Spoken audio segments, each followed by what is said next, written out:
The house comes back into my field of vision. Nothing has changed, but a slight feeling of fear accompanies me. This is actually one of those places where you want to use a semicolon if it's going to be part of the same sentence. But I can feel that this is the right decision. Once at the door, I ring the bell, but the only thing I hear is a dull sound like a kick. Did something fall? The sound was a bit muffled by the distance, but it was definitely inside the house. Could Sayori still be here? I guess I'll have to find out. I turn the doorknob. Once I enter, I see that the interior is all dark, the furniture is neat, nothing out of the ordinary, except for a small set of keys on the table. Did Sayori forget her keys?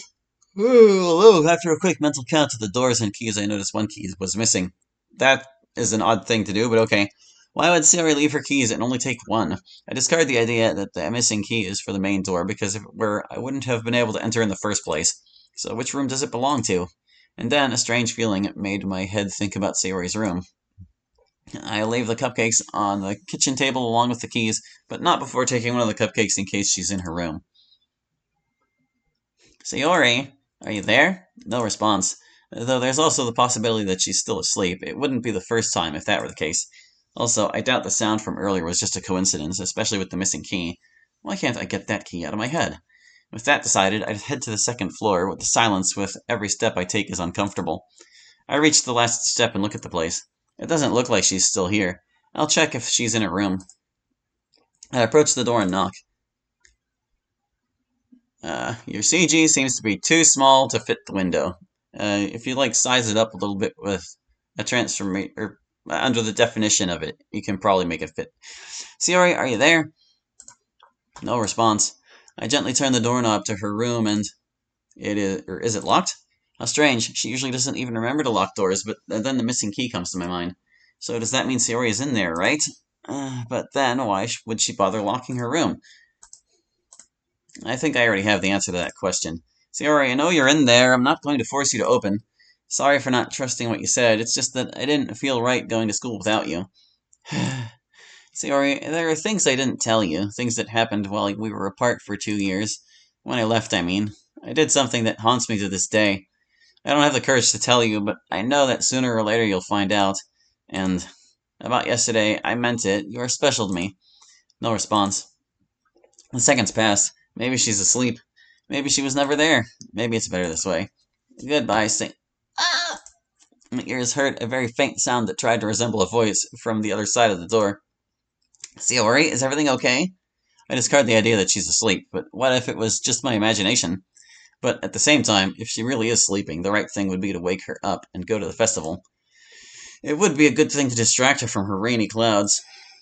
With a little more force, I start knocking on the door to get a response. Still nothing. No one answers. Sayori, wake up. It's getting late. Onto the door, I notice there's a small gap that might let me see the other side. I want to make sure she's still in her bed. I put the cupcake I'm holding on the floor and crouch down to look, but my view is very limited. I can only see papers scattered, some things lying on the floor, and a chair overturned in the middle of the room. That's strange. The only chair she has in her room never gets moved. Why would it be in... Wait a minute. Once again, they just put their punctuation at the end of a sentence that got cut off. A chair. The sound I heard earlier. No. It's not what I'm thinking, right? No, don't be so hasty. Sayori wouldn't be capable of something like that. She doesn't... No. No. The thoughts of a chair and depression emerge, only to become a terrifying word that sends a chill down my spine. That word begins to grow uncontrollably in my mind. Suicide. The adrenaline makes me jump to my feet. Almost desperately, I start banging on the door violently, trying to get a response from the other side. Sayori, open, please! But there's no answer. I want to believe she's still asleep, that maybe the chair is just a coincidence. Any other conclusion except that damn word that invades every part of my brain. I kick the door hard, but all I manage to do is make the door shake slightly. I stop kicking the door and use my right shoulder to try to break it down. The wood starts to shake with more force. Why won't you answer? Deep down, I know what's behind this door, but I keep denying it. The door gives way. I open the door violently. Sayori! I don't remember the last time you had a reason to get out of bed.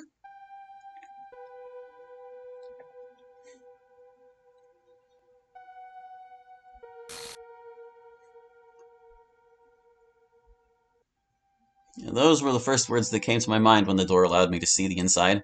My eyes are deceiving me. This can't be happening for real. She's not there. She's not hanging.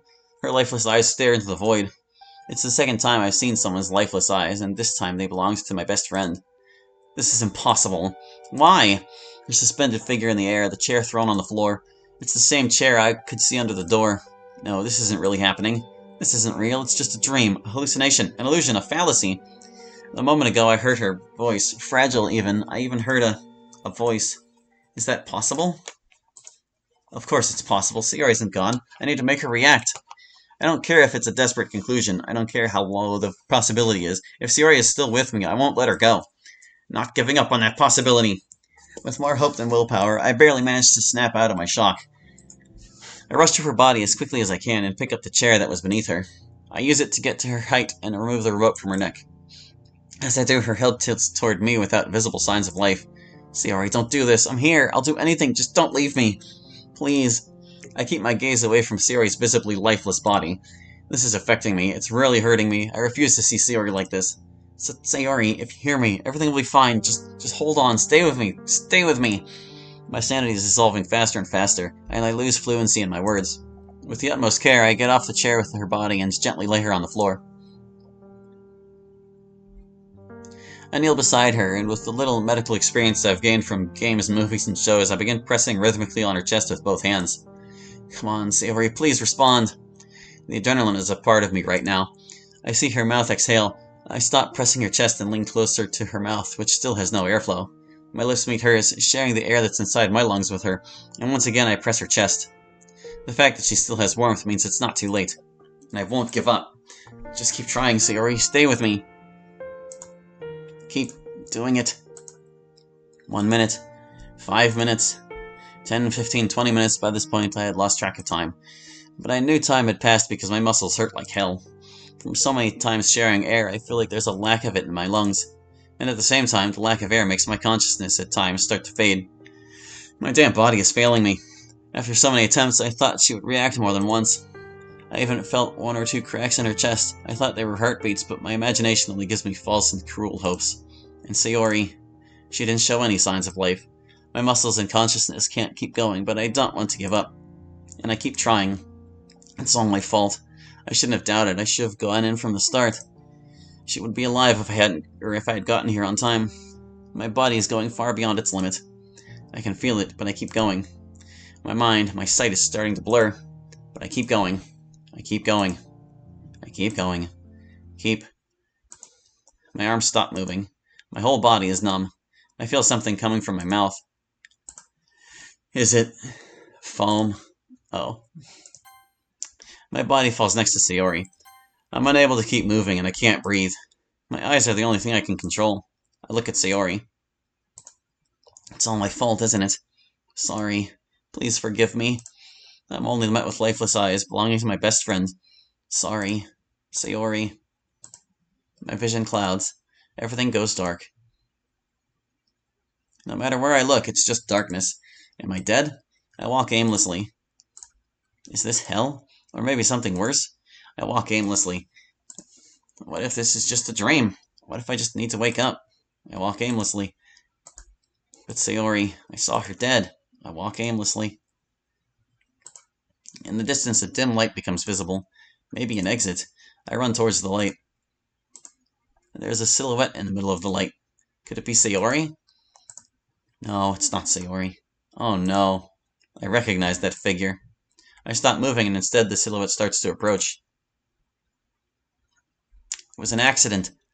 Lie. I didn't know. My little sister is getting closer to the truth. Her beautiful green eyes will reveal who you really are. There will be time to settle this, but for now, wake up. Wake up. Face the consequences of your decisions. Face the punishment.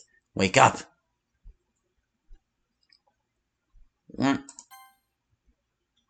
Wake up! Exclamation point period. My eyes meet Sayori's eyes again. I returned to this horrible nightmare.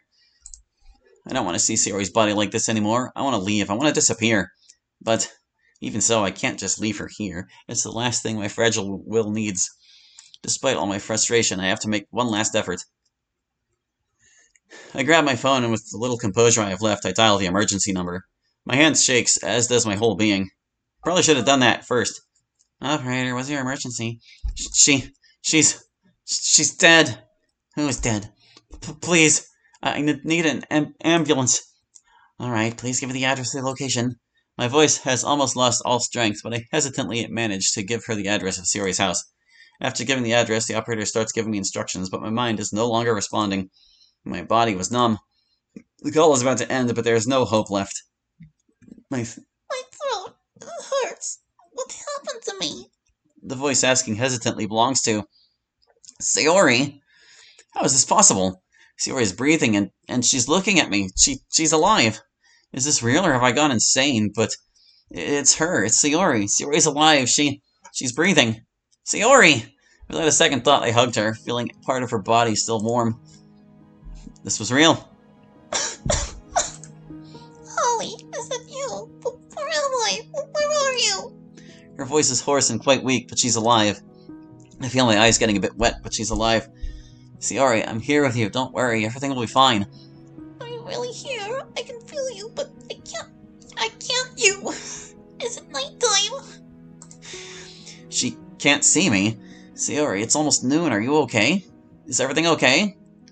No. But I can't see anything. What is...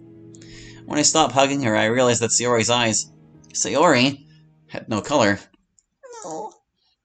It's not what I think. It's not what I think. It's not what I think. No. You didn't come to... No.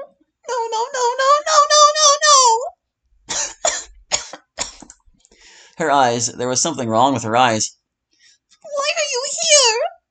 This isn't happening. No, it can't be happening. It can't be noon. I can't see anything. I can't see you. I can't see anything. Why can't I see anything? What's happening to me?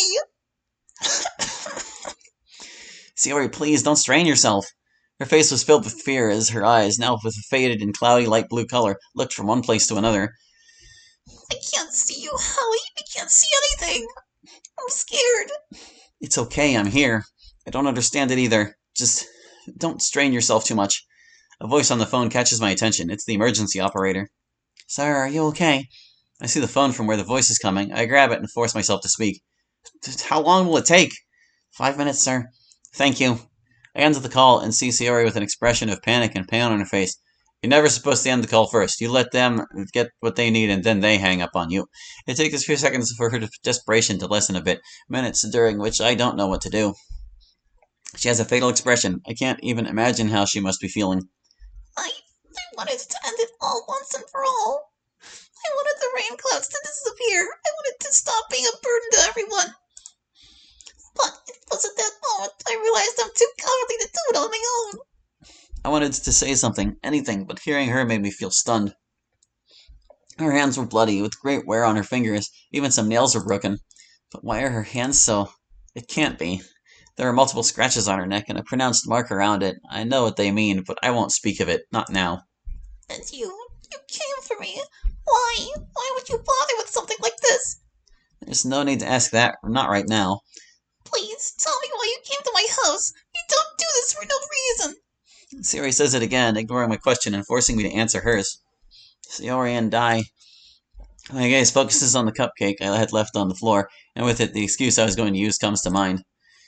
Somehow I have to give her the honesty she wants, but the truth is hard to mention right now. I really don't want to make her feel worse, but I must give her an answer with the truth. I just wanted to wait for you so we could go to school together like we used to. I planned to wake you up with a cupcake. Maybe it would have cheered you up a little. Sayori doesn't say anything, but frustration is visible on her face.